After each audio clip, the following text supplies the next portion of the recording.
The suicidal man, authorities say, stole a commercial aircraft Friday from Seattle-Tacoma International Airport. Apparently wasn't trained to fly,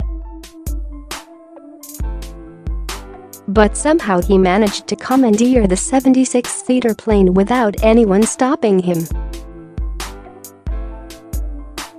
Officials from Alaska Airlines and Horizon Air detailed the man even had time to use a pushback tractor to back the aircraft up and rotate it around so he could take off.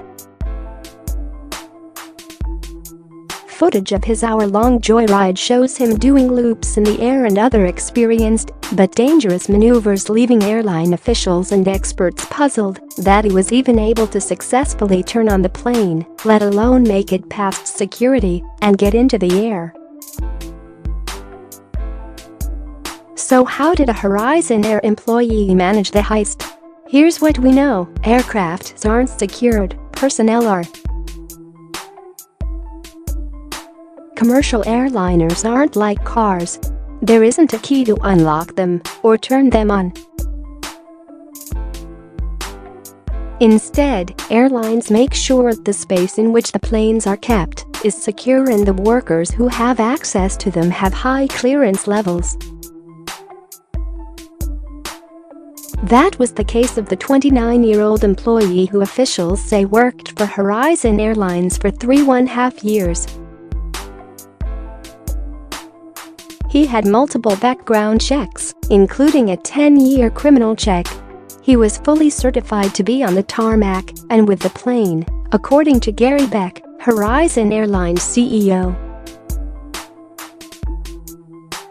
His job was to handle baggage loading and tow aircraft. He'd worked his shift Friday and was still in his uniform when he meandered over to a cargo holding area and hopped in the pilot's seat of the Bombardier Q400 Horizon Airlines plane. The plane on Friday wasn't scheduled to be used that night, so additional safety measures and procedures that are in place for flight-ready planes, such as extra personnel attending the plane and locked wheels, may not have been in place, Beck said. At a news conference Saturday afternoon, airline officials said the man was able to even use a tractor to back up the aircraft and rotate it completely so he could take off. Officials said they are still interviewing people and examining footage to see exactly how the incident unfolded and whether anyone spotted him. Heavily complex machines. It's not easy to even turn on a commercial aircraft. There isn't a key or one button, rather multiple switches and levers used to make the aircraft operational. Airline officials believe the man who stole the plane doesn't have a pilot's license, which makes the whole episode that more puzzling. Beck noted that along with getting it off the ground, the man also was able to pull off incredible stunts in the air. To be honest with you, commercial aircrafts are complex machines, Beck said. So, I don't know how he achieved the experience that he did. William Waldock, a professor of safety science at Embry-Riddle Aeronautical University, said he was interested to hear what experience the ramp worker had, because flying the plane would have required some knowledge for undoing several locks and brakes and starting the engines. Somewhere along the line he had to figure out how to start it, Waldock said. Normally rampers wouldn't have any reason to be in the cockpit. Airline officials said they are unsure if he had any experience at all flying planes, but over tower broadcasts, the man told air traffic controllers that video games provided some help.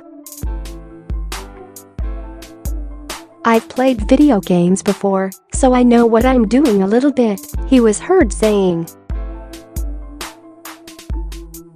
Everything's peachy keen. The bizarre incident has highlighted one of the biggest potential perils for commercial air travel, airline or airport employees causing mayhem. "The greatest threat we have to aviation is the insider threat," Errol Southers, a former FBI agent and transportation security expert, told the Associated Press. "Here we have an employee who was vetted to the level to have access to the aircraft and had a skill set proficient enough to take off with that plane."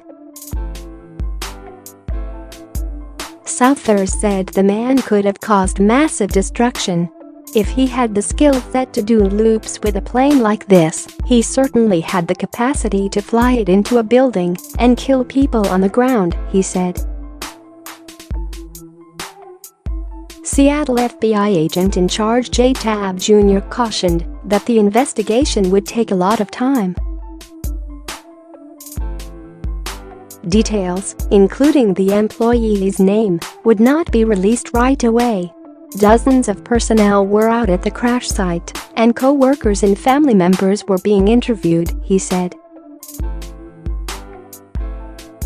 Authorities said there was no connection to terrorism.